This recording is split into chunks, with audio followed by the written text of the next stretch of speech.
Buenas tardes y buen domingo.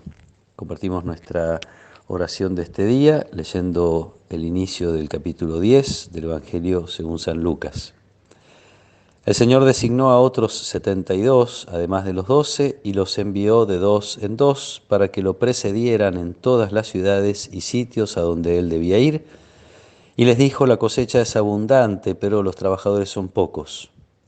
Rueguen al dueño de los sembrados que envíe trabajadores para la cosecha. Vayan, yo los envío como a ovejas en medio de lobos. No lleven dinero, ni provisiones, ni calzado, y no se detengan a saludar a nadie por el camino.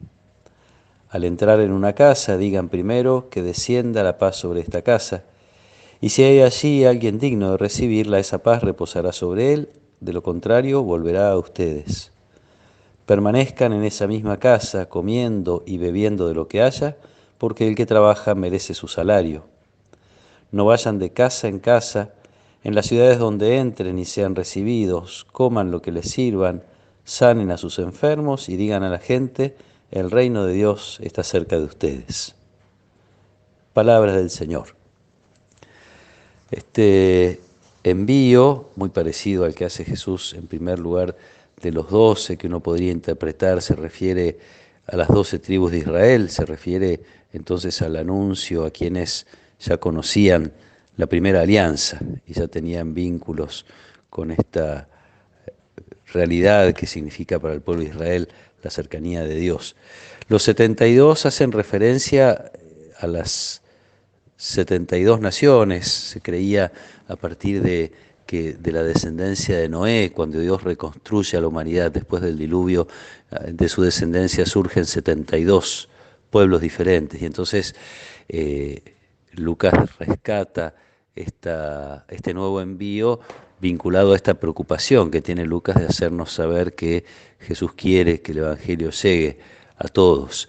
Y uno podría decir también, no solo a las naciones paganas, a todas las naciones del mundo, sino podríamos decir que se hace alguna referencia también temporal. En todos los tiempos debe escucharse el anuncio de la presencia del reino. Digo esto porque habla el Evangelio de que los discípulos van a las ciudades y sitios a donde él debía ir, a donde Jesús debía ir.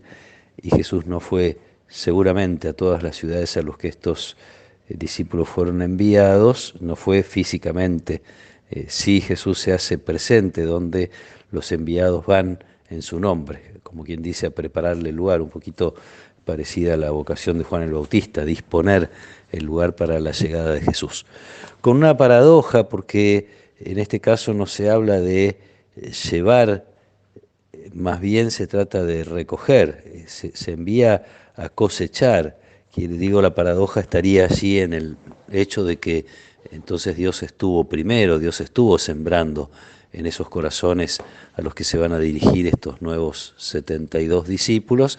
Ellos son enviados a recoger frutos, a descubrir cómo ese reino de Dios está presente, a descubrir en el corazón incluso de los pueblos paganos la presencia de Dios.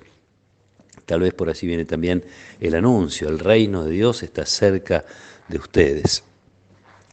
Y en todo caso, si son enviados a dar algo, es a dar la paz. No tienen ninguna seguridad, no tienen defensa frente a los adversarios, a un mundo que es fuerte en su contra, que es poderoso, y lo expresa Jesús en la imagen: son ovejas en medio de lobos. No tienen ejército, no tienen fuerza, no tienen riquezas materiales, tienen el anuncio de la paz.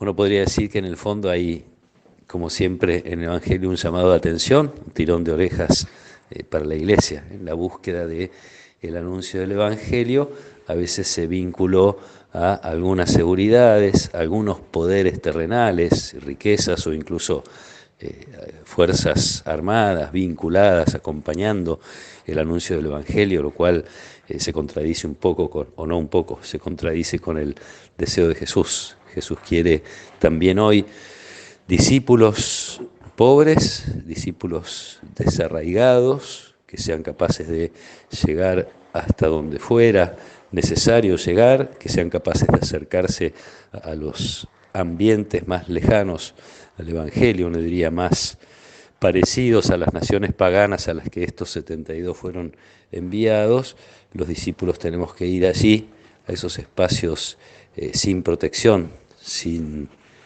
riquezas, sin herramientas, más que a dar la paz y a darla en lo concreto y en lo cotidiano, haciendo presente el amor de Dios, que esa paz no es simplemente un anuncio de palabra, es algo que se hace realidad en la vida de los demás, por eso tiene ese poder. La paz descenderá sobre aquellos que puedan recibirla y si no, volverá sobre ustedes. No es un deseo que se expresa, es la misma paz de Dios que se regala y es de Dios, y entonces esta es la riqueza. Esta es la riqueza con la que los discípulos son o somos enviados al mundo y esto es lo que tenemos que dar. Por eso se pone el acento en algo raro para los discípulos de la época, que es esto de sentarse a comer a donde los inviten y comer a donde los inviten y comer lo que les den y entrar en las casas si son invitados. Otros discípulos de otros maestros no entrarían en casa de paganos y mucho menos comerían la comida de ellos. Se trata de generar comunión, quedarse en una casa para formar allí comunidades. Este es el envío, la comunión que manifieste la presencia del reino, la comunión que surge de la convivencia en paz, una paz que Dios regala. Pidamos esto para la Iglesia, pidámoslo para todos nosotros también, que nuestra vocación de llevar comunión y de llevar paz sea evidente a los ojos de los demás y manifieste así la presencia de Dios en nuestra vida. Que el Señor los acompañe en esta tarde, que Él nos proteja y nos bendiga. En el nombre del Padre, y del Hijo, y del Espíritu Santo. Amén.